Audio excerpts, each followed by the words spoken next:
بلوچستان میں موجود مغلیہ دور کا دریافت ہونے والا پہلا مقبرہ ایسا تاریخی ورثہ ہے جو 17ویں صدی میں تعمیر کیا گیا۔ بارکھان شہر سے 15 کلومیٹر دور یہ مقبرہ سورن نہار کوٹ میں واقع ہے، جو داستان فن و تعمیر اپنے اندر سموئے ہوئے ہے۔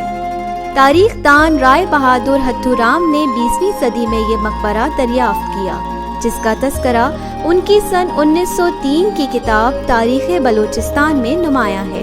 اس اقتباس کے مطابق مغل شہنشاہ جہانگیر نے یہ مقبرہ اپنے ایک بہادر جرنیل میر بزرگ کے اعزاز میں بنوایا، جو 1601 سن عیسوی میں بارکھان کے رستے قندھار کی طرف کوچ کرنے کے لیے شہزادہ امیر خسرو کے لشکر میں شامل ہوئے، لیکن سورن کے مقام پر وفات پا گئے۔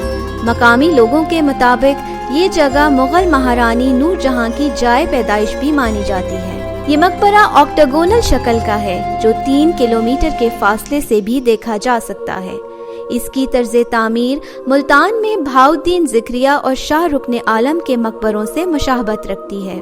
اس کی دیواریں 60 سینٹی میٹر موٹی ہیں اور اینٹوں اور سلوں سے بنوائی گئی ہیں، جبکہ چمکدار سفید اور نیلے رنگ کی ٹائلوں کے ساتھ جمالیاتی طور پر مزین یہ مقبرہ 6 محرابی اور 2 داخلی راستوں کے ساتھ سطح زمین سے 17 میٹر اونچا اور تقریباً 81 میٹر کے رقبے پر محیط ہے۔